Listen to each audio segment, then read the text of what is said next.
অভিরাম বলল, না, আপনি অন্যত্র চেষ্টা করে দেখুন। 10 আঙুলে 8খানা আংটি পরা সিল্কের পাঞ্জাবি গায়ে লোকটা কেমন একটু অবাক হয়ে তাকালো। যদি ডবল দিই 4000? টাকার কথা হচ্ছে না, কাজটা আমি করব না। মানুষ চড়িয়ে খায় বলে লোকটার মনে গর্ব আছে। শহরে কত খাতির তার, সব জায়গায় সম্মান আর খাতির পায়। মুখের ওপর না শোনার অভ্যেস নেই একেবারেই।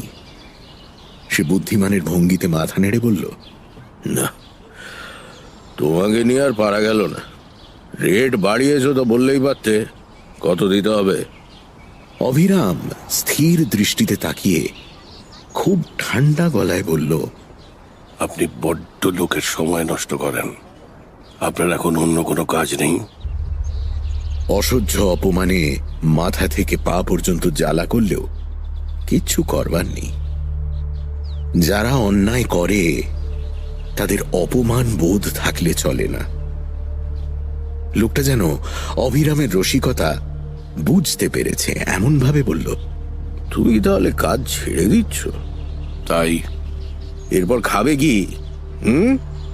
লটারি পেয়েছো নাকি? আর নীতির কথাই যদি বলো, তাহলে ওই শালা মাখন সর্দারেরা বেঁচে থাকার কথা নয়। বেটা কি পাপ না করেছে বলো তো? হ্যাঁ, এখন শালা আমার পেছনে লেগেছে। চৌকো প্লাস্টিকের বাক্স থেকে একটা বিড়ি বের করে ধরালো অভিরাম।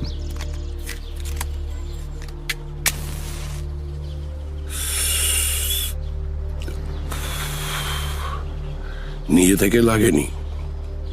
মাখন সর্দারের কি স্বার্থ আছে এতে? যে তাকে টাকা দিয়ে লাগিয়েছে সে লোককে আপনি ভালো করে চেনেন। যদি নিকেশ করতে হয় তাকেই করুন গিয়ে। তারপর একটু থেমে বলল, যদি হিম্মত থাকে। লোকটা এ বক্রোক্তিও গায়ে মাখল না। তার চোখ জল জল করে উঠেছে। সে তো খুব ভালো। পারবে তুমি? 6000 পর্যন্ত উঠতে পারি। পাশে রাখা কোদাল হাতে উঠে দাঁড়ালো অভিরাম। আমি এখন বাগান কোপাবো, কাল লঙ্কার চারা লাগাতে হবে। আপনি আসুন। লোকটা এবার সহজভাবেই উঠে দাঁড়ালো। হালকা চালে বলল, আমাকে ফিরিয়ে দিয়ে ভালো করলে না অভিরাম, কাজটা করে দিলেই পারতে। এবার অভিরাম সত্যি হাসল, বলল, ভয় দেখাচ্ছেন নাকি? ওতে লাভ নেই। এই তল্লাটে যারা নিকাশি কাজ করে তারা আমার গায়ে কেউ হাত দেবে না। আমার কাছেই সবার শিক্ষা কিনা। আমরা যারা এই সমস্ত নোংরা কাজ করি, আমাদের মধ্যে বেশ একটা ভালোবাসা আছে। আপনাদের মতো নয়। আমরা কেউ কারোর সঙ্গে বেইমানি করি না। তাছাড়া যেদিন এই কাজে নেমেছি, মরার ভয়ে ছেড়েই নেমেছি। বিড়িতে শেষ দুটো শুক টান দিয়ে এসে বলল, যান যান যান, বাড়ি যান, বাড়ি যান।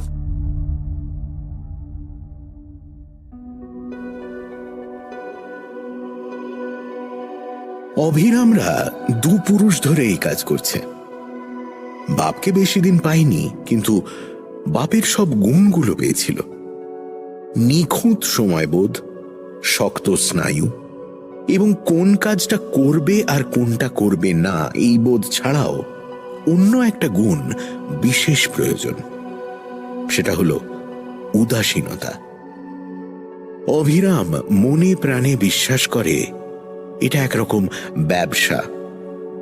অন্য ব্যবসায় মূলধন টাকা, এই ব্যবসায় মূলধন সাহস।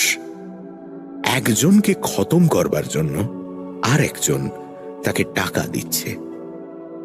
এতে মনের দিক দিয়ে তার জড়িয়ে পড়বার কোনো কারণ নেই। যাকে সরাতে হবে দিনের পর দিন তার গতিবিধি লক্ষ্য করে, অভ্যেসগুলো বিচার করে, চক্রাকারে উড়তে উড়তে বাজ পাখি যেমন তার বৃত্তকে ক্রমশ ছোট করে আনে, তারপর লাফিয়ে পড়ে শিকারের উপর, তেমনি অভিরাম বহু পরিশ্রম আর পর্যবেক্ষণের ফল হিসেবে যখন শিকারকে হাতের মুঠোয় পায়, তখন তার মনে নিষ্ঠুরতা নেই, হিংসা নেই, ক্রোধ নেই। আছে শুধু পরিষ্কারভাবে কাজ শেষ করার চমৎকার আনন্দ। প্রতিটি হত্যার পর তার মনে আশ্চর্য প্রশান্তি ছড়িয়ে পড়ে। কাজ শেষ হতে দেরি হলে কিংবা বাধা পড়লে ভয়ানক বিরক্তি জন্মায়। জীবনের দ্বিতীয় কি তৃতীয় কাজের কথা এখনো মনে পড়ে।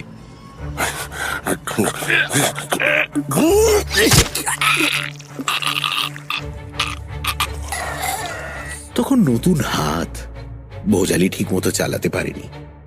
কচুবনের পাশে লোকটা পড়ে গোঙাচ্ছিল।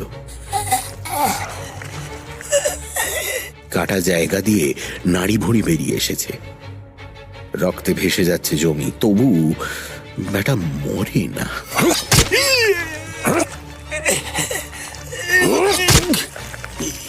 এক মুঠো ঘাস ছিঁড়ে ভোজালি মুছতে মুছতে নিষ্পৃহভাবে দেখছিল অভিরাম। সমস্ত ব্যাপারটা শেষ হতে বড্ড দেরি হচ্ছে দেখে মজুমদারদের ভাঙা ভিতের থেকে একখানা থান ইট এনে তাই দিয়ে লোকটার মাথা থেঁতলে দেয় সে।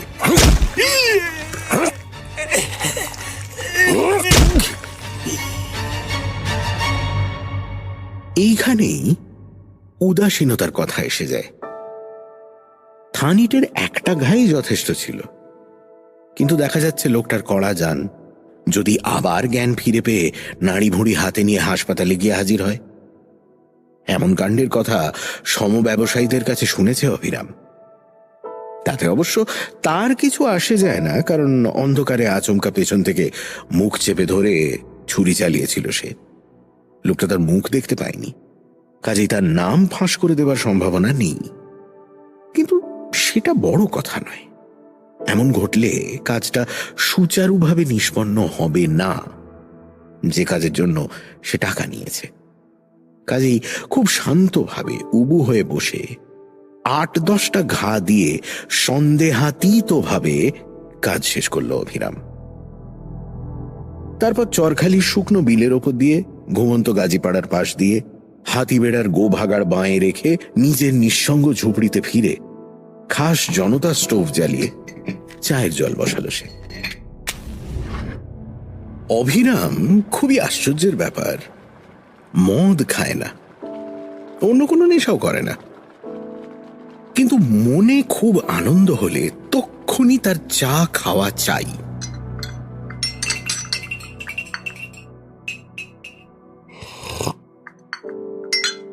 দোকানের চায় তার পোষায় না, 1.25 সের জল ধরে এমন একটা গ্লাস ভর্তি চা প্রয়োজন। সে চা তৈরি হবে শুধু মোষের দুধ দিয়ে। দুধ ফোটানোর সময় তাতে ফেলতে হবে ছোট এলাচ, তেজপাতা আর দারচিনি। যেদিন কাজ হবে সেদিন রাতে ব্যবহারের জন্য অভিরাম আগে থেকেই দুধ এনে রেখে দেয়। অত রাত্রিরে কোথাও কি পাওয়া সম্ভব? অথচ প্রতিবার হত্যার পর মনে যে অদ্ভুত আনন্দ হয়, সেটাকে পরিপূর্ণভাবে উপভোগ করতে চা চাই চাই। এই ঝুপড়িতে অনেক দিনের বাস অভিরামের। তার বউ আছে, ছেলে আছে, তারা সব থাকে দেশের বাড়িতে। এখানে তারা কখনো আসে না।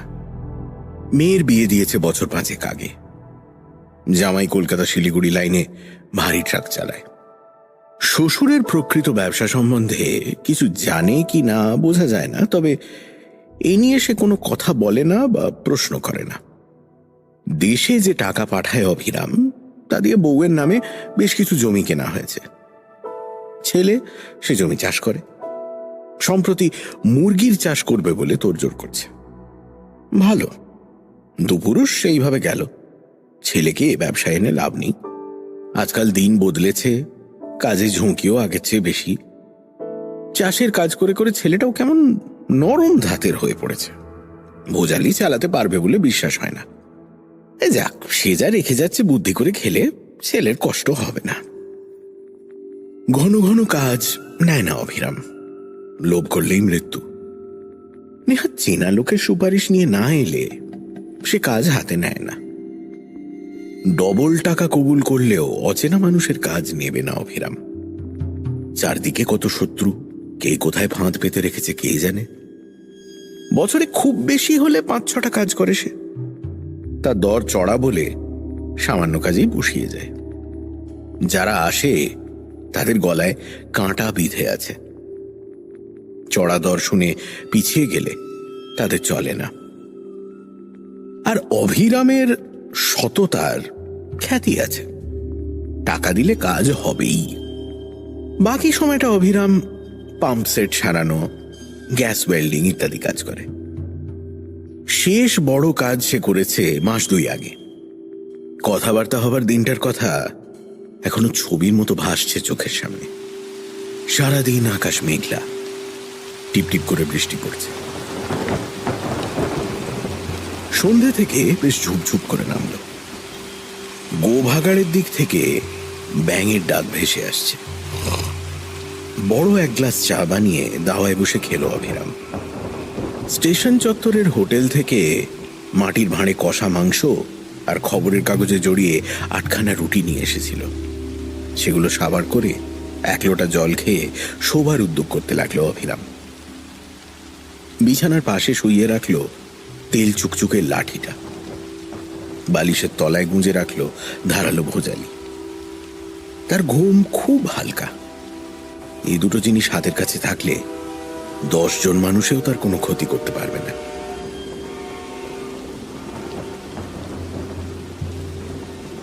একটু আগে চরখালির বিলের উপর দিয়ে 10টার লোকাল যাওয়ার শব্দ পাওয়া গিয়েছে।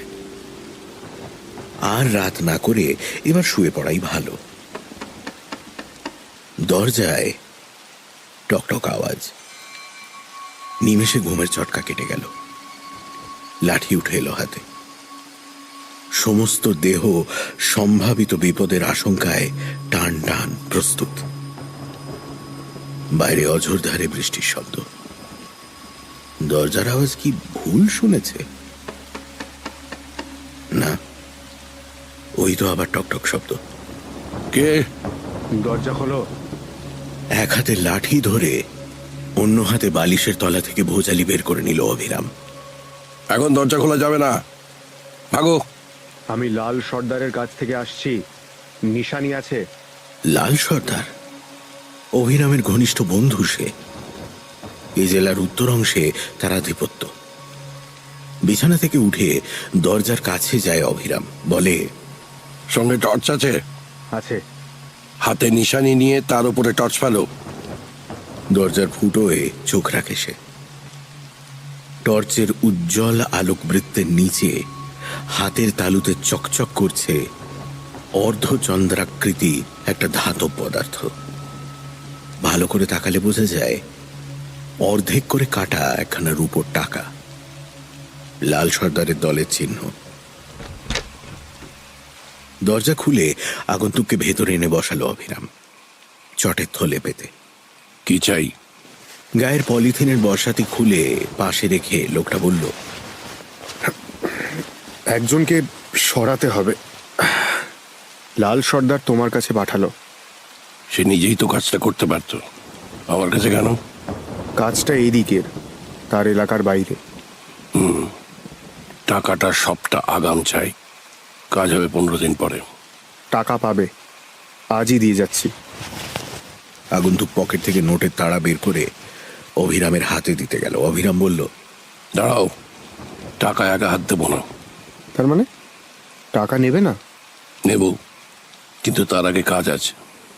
এই সমস্যাকে ঘরের কোণে ঠাকুরের আসনের সামনে দেশলাই ঠুকে প্রদীপ জ্বালালো অভিরাম। একটা কাঁচা টাকা দাও। বিস্মিত আগন্তুক পকেট হাতড়ে একখানা 1 টাকার মুদ্রা বের করে দিল। ফুলে আর মালায় ঢাকা ছোট কালী প্রতিমার পায়ের কাছে রাখা কৌটো থেকে তেল সিঁদুর নিয়ে টাকাটায় মাখালো অভিরাম। আগন্তুকের হাতে দিয়ে বলল, ধরো, এগিয়ে এসো। এটা মা কালীর পায়ে ছুঁয়ে রেখে আমি যা বলছি বলে যাও। লোকটা তাই করল। অভিরাম বলল, হে মা কালী। হে মা কালী। আমি অমুক চন্দ্র অমুক। আমি শ্যামচন্দ্র হালদার।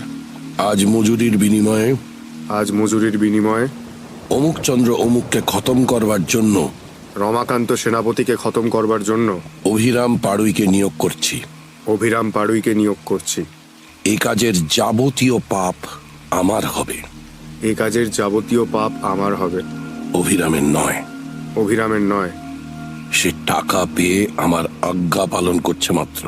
সে টাকা পেয়ে আমার আজ্ঞা পালন করছে মাত্র। আগন্তুক কলের পুতুলের মতো কথাগুলো বলে গেল। তারপর বাকি রাতটুকু খুঁটিয়ে খুঁটিয়ে শিকারের নাম, স্বভাব, বন্ধু বান্ধব, আড্ডার ঠেক আর কর্মক্ষেত্র সম্বন্ধে প্রশ্ন করল অভিরাম। ভোরের দিকে দরজা খুলে দিয়ে বলল, যাও, কাজ হয়ে যাবে। আমার কাছে আর আসবার দরকার নেই। মনে রেখো, আমাকে তুমি চেনো না, কোনো দিন দেখনি।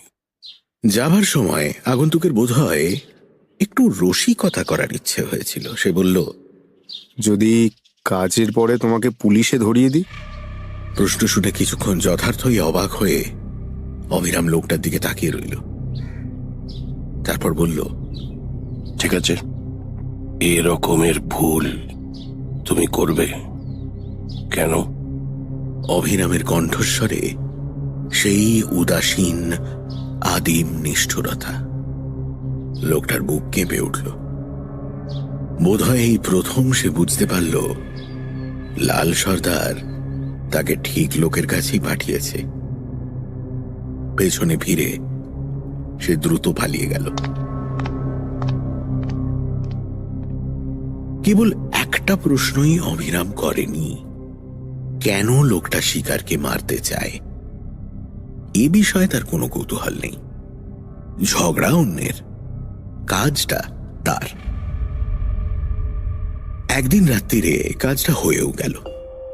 শনিবার বিকেলে নিয়ম করে শিকার যায় শহরের বাইরে সন্ন্যাসী বাগানে হিন্দুস্তানি মহল্লায়। কি সব কথাবার্তা বলে ফেরে অনেক রাত্রিরে। অভিরাম আবছা আবছা টের পেয়েছিল ঝগড়াটা ভাগাভাগি নিয়ে। বর্ডারের ওদিক থেকে মাল আসছে, ক্যামেরা, শাড়ি, ভিডিও, ঘড়ি, আরো হরেক রকম মালপত্র। তার লাভের বখরা নিয়ে এখন মনান্তর হচ্ছে। শিকার চাইছে আলাদা বিজনেস করতে। দলের অন্য লোকেরা ছাড়বে কেন? তাদের সুলুক সন্ধান জেনে নিয়ে শিকার যদি এখন বিশ্বাসঘাতকতা করে, এই লাইনে সর্বদাই রেশারেশি। সন্ন্যাসী বাগান থেকে বেরিয়ে এসে পথ যেখানে প্রথম বাঁক নিয়েছে সেই নির্জন জায়গায় কাজ সেরে ফেলল অভিরাম। চকিতে তার হাত এখন অভিজ্ঞতায় পাকা। সব মিলিয়ে মিনিট খানেকের মামলা। রাস্তা দিয়ে হেঁটে না এসে সে উল্টো দিকের মাঠে নেমে পড়ল। উঁচু নিচু জমি আর 3টে নালা পার হয়ে আধ ঘন্টা পর বাড়িতে ঢুকেই জনতা স্টোভ জ্বালিয়ে দুধ বসিয়ে দিল। মনে ভারী ফুর্তি হল। ফলে এখনই একবার চা খেতে হবে।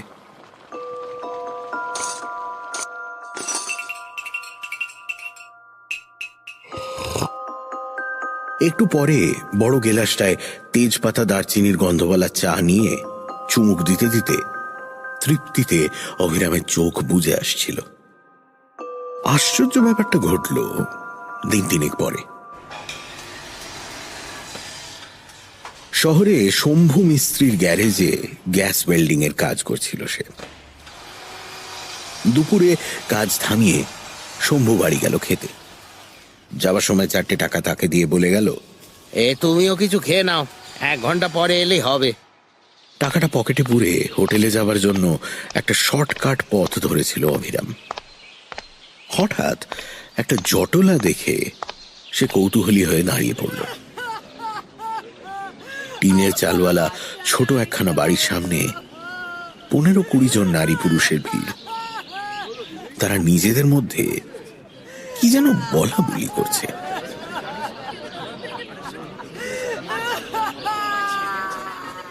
ভিড়ের বৃত্তের মধ্যে থেকে ভেসে আসছে কান্নার শব্দ, মেয়ের গলা। এমনিতে কোনো পথ চলতি ব্যাপারে নাক গলায় না অভিরাম। আজ হঠাৎ কি হলো, ভিড়ের পেছন থেকে উঁকি দিয়ে দেখতে গেল ঘটনাটা কি। বাড়ির দরজায় সিঁড়ির ধাপের ওপর বসে হাপুস নয়নে কাঁদছে 40 বয়সের একজন মেয়ে ছেলে। মাঝে মাঝে বুক চাপড়াচ্ছে। পাশে বসে আছে ইজের পরা খালি গা একটা বাচ্চা। সে মাঝে মাঝে অবাক হয়ে ক্রন্দনরতা নারীটির দিকে আর একবার জমায়েত হওয়া ভিড়ের দিকে তাকাচ্ছে। শোকের কান্নার ভাষা বোঝা কঠিন। অভিরাম ব্যাপারটা ভালো বুঝতে পারল না। পাশের লোকটিকে জিজ্ঞেস করলো, কি হয়েছে ভাই এখানে? আরে এর ছেলে খুন হয়েছে তো। ওই যে সন্ন্যাসী বাগানে একটা লাশ পাওয়া গিয়েছে না কদিন আগে, সেই লাশের বিধবা মা আর ওই ছেলে। এই লাশের বউ তো ওই অজ্ঞান হয়ে ঘরের ভেতরে পড়ে আছে। 18 বছর বয়স। আহা গো, গেঞ্জি কলে কাজ করে ওই মা আর বউকে তো খাওয়াচ্ছিল। আরো কি সব বলে চলল লোকটা। অভিরাম তখন আর শুনছিল না। সে এক দৃষ্টে তাকিয়েছিল মেয়ে ছেলেটার দিকে, ছোট্ট বাচ্চাটার দিকে। কেন সে মরতে দাঁড়িয়ে পড়ে ব্যাপারটা কি জিজ্ঞেস করতে গিয়েছিল? চলে গেলেই হতো। কিছুক্ষণ নির্নিমেষ চোখে তাকিয়ে থেকে সে আস্তে করে সরে এলো বটে, কিন্তু তার ভেতরে কি একটা জিনিস যেন গোলমাল হয়ে গেল। নিজের কাজ সে এতদিন করেছে মনের আনন্দে, কর্তব্য ভেবে। কৃতকর্মের পরবর্তী ঘটনাবলী কখনো নিজের চোখের সামনে দেখেনি। তার প্রত্যেকটি কাজের পর কোথাও না কোথাও কি এমন একটা কিছু ঘটে তাহলে? এইরকম কান্না আর হাহাকার। আশ্চর্য, সে তো বোকা নয়। এটা তো তার আগেই বোঝা উচিত ছিল। কখনো তবু মাথায় আসেনি কেন? গেঞ্জি কলে কাজ করে মা আর বউকে খাওয়াতো। তার মানে তারই মতো দশা। সবাই যেমন জানে সে মিস্ত্রির কাজ করে। অভিরাম আদৌ নরম ধাতের লোক নয়। কল্পনা শক্তির লেশ মাত্র তার মনে নেই। তবু সে কি করে যেন নিজেকে শিকারীর বদলে শিকারের জায়গায় বসিয়ে ফেলল। যদি তার বউ অথবা তার ছেলে রাত্রিরে বাড়ি ফেরবার পথে, না না না না না, হতেই পারে না। কে যেন বাইরে কাঁদছে না? না না না, মনের ভুল। জড়িয়ে পড়তে নেই, কখনো নয়। জড়িয়ে পড়লে আর কাজ করা যায় না। গত 3 মাসে 2টো ভালো কাজ ফিরিয়ে দিয়েছে অভিরাম। আর কাজ করবে না এই সিদ্ধান্ত যেমন সে নেয়নি, তেমনি এখন কাজ করতে ইচ্ছে করছে না সে কথাও ঠিক। বেশ কিছু জমি কেনা আছে, বরং দেশে ফিরে গিয়ে মনোযোগ দিয়ে চাষবাস করবে। তবে কিছুদিন পরে, এখনই নয়। অনেকদিন এখানে বাস করছে। অকস্মাৎ জিনিসপত্র গুছিয়ে বাড়ি চলে গেলে লোকের মনে নানান রকম সন্দেহ জাগবে। ততদিন উঠোন কুপিয়ে লঙ্কা আর বেগুনের চাষ করা যাক। কোদালের মুখে আগাছা উপড়ে ফেলতে ফেলতে হঠাৎ বাতাসে ভেসে আসা কান্নার শব্দ শুনতে পায়। কে কাঁদে? না না না না না, কান্না নয়, টিয়া পাখির বাচ্চা ডাকছে নারকেল গাছের মাথায় বসে। কিন্তু সময় যাওয়ার সঙ্গে সঙ্গে একটু একটু করে পুরনো ক্ষুধাটা আবার জেগে উঠতে লাগলো। শুধু বেগুনের চাষ করে কি জীবন কাটে? যে একবার ভয়ঙ্করতম কাজে নিজেকে লিপ্ত করেছে, নির্জন রাত্রিতে অন্ধকারের গুণ্ঠনে গা ঢেকে লৌহ কঠিন হাতের পেশনের মধ্যে অনুভব করেছে হতভাগ্য শিকারের ক্রমক্ষীয়মান জীবন স্পন্দন, চাষের মতো শান্ত বৃত্তি তার জন্য নয়। জীবন যেন কেমন পানসে লাগে। হত্যার পরেই সারা দেহ আর মনে সেই অপূর্ব তৃপ্তি। কতদিন সেটা সে অনুভবই করেনি। সেই সময়টা নিজেকে যেন ভগবানের মতো লাগে। এর পরের কাজটা বরং সে নিয়েই নেবে। পাপ আর কি বাড়বে তার? অপরাধী বা কতটা বাড়বে? একটা বেশি খুন করলে কি একবারের বেশি ফাঁসি হয়? রক্তের নেশা তার রক্তের মধ্যে মিশে গিয়েছে। সে ছাড়লেও নেশাটা তাকে ছাড়বে না। বৃথা লড়াই করে লাভ কি? এবার কাজের ডাক এলেই সে রাজি হবে। পরের দিন একটা ঘটনায় অভিরামকে আবার সিদ্ধান্ত বদল করতে হলো। রং ওঠা নীল ফুল প্যান্ট আর ঘিয়ে রঙের নোংরা গেঞ্জি পরে সকালে অভিরাম কাজে যাচ্ছিল। বেলা 8টা হবে। শশা পুকুরের ধার দিয়ে রাস্তা। পুকুরের পাড়ে আসার আগেই অভিরাম শুনতে পেল চিৎকার চেঁচামেচি। বাঁক ফিরে দেখল বছর 20-22 শ্যামবর্ণ একটা মেয়ে পাগলের মতো দৌড়ে জলে নামতে চাইছে। তাকে বাধা দিচ্ছে রায়পাড়ার বুড়ো পুরোহিত। আরে আরে করো কি? সাঁতার জানো না? আরে ডুবে যাবে যে। আরে পাড়ায় খবর গেছে, এক্ষুনি ছেলেরা এসে তুলবে। আরে কি করছো? মেয়েটি হাত ছাড়াবার চেষ্টা করতে করতে বলতে লাগলো, কোকা কোকা ডুবে যাচ্ছে। ওগো কে কোথায় আছো? আমার কোকাকে তোলো। আমার ছেলেটা আমার ডুবে গেল তো। পাড় থেকে বেশ কিছুটা দূরে জলের ওপর একজোড়া হাত ভেসে উঠে ব্যর্থ প্রত্যাশায় শূন্য আঁকড়ে ধরার চেষ্টা করে পরক্ষণেই আবার ডুবে গেল। এক মুহূর্তের মধ্যে সমস্ত পরিস্থিতি বুঝে নিল অভিরাম। মেয়েটি এর ভেতরে বৃদ্ধের হাত ছাড়িয়ে নিয়েছে। তার কাছে গিয়ে অভিরাম ধমক দিল, চুপ চুপ করে দাঁড়াও এখানে। চোখের নিমেষে গেঞ্জিটা খুলে জলে লাফিয়ে পড়ল অভিরাম। তার দেশের বাড়ির গ্রামে 17টা পুকুর আর দুদিকে 2টো নদী। মাছকে সে সাঁতার শেখাতে পারে। সবল হাতে জল কেটে এগিয়ে গিয়ে জোরে দম নিয়ে ডুব দিল সে।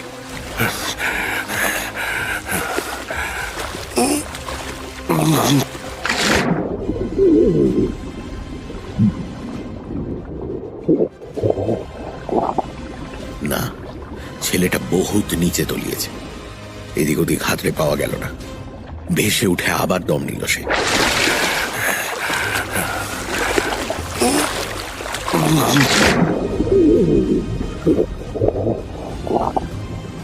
এবার ডুব দিয়ে একেবারে তলায় চলে গেল অভিরাম। হ্যাঁ, ঠেকেছে হাতে। চুলের গোছা শক্ত মুঠোয় ধরে এক হাতে ছেলেটাকে ভাসিয়ে দেখে পাড়ে নিয়ে এলো সে। পেয়েছি পেয়েছি। ততক্ষণে পাড়ার ব্যায়াম সমিতির ছেলেরা এসে পড়েছে হই হই করে। ছেলেটাকে উপুর করে শুইয়ে একজন পিঠ চেপে পেটের জল বের করতে লাগলো। ভাই ভাই দেখ দেখ দেখ বার করতে পারি ভাই, দেখ ঠিক করে দেখ। এই তো জল বের করছি তো। আরে দেখ ভাই ঠিক করে দেখ একটু। মেয়েটি পাথর হয়ে দাঁড়িয়ে আছে। তাকে আস্তে আস্তে বলল অভিরাম, ভয় নেই, বেশি জল খাইনি, এখন ঠিক হয়ে যাবে। ছেলেটা নড়ে উঠে চোখ মেলার পর গেঞ্জি দিয়ে গা মাথা মুছে নিঃশব্দে সেখান থেকে চলে এলো অভিরাম। কেউ তাকে খেয়াল করল না। কি আশ্চর্য! মনে তার সেই অদ্ভুত তৃপ্তিটা, সেই কাজ করার পর যেমনটা পাওয়া যেত, অন্যভাবে ওই আনন্দ আসে তাহলে? কাজে না গিয়ে বাড়ির দিকে ফিরল অভিরাম। এক্ষুনি খাঁটি দুধ দিয়ে বড় এক গ্লাস চা বানিয়ে খেতে হবে।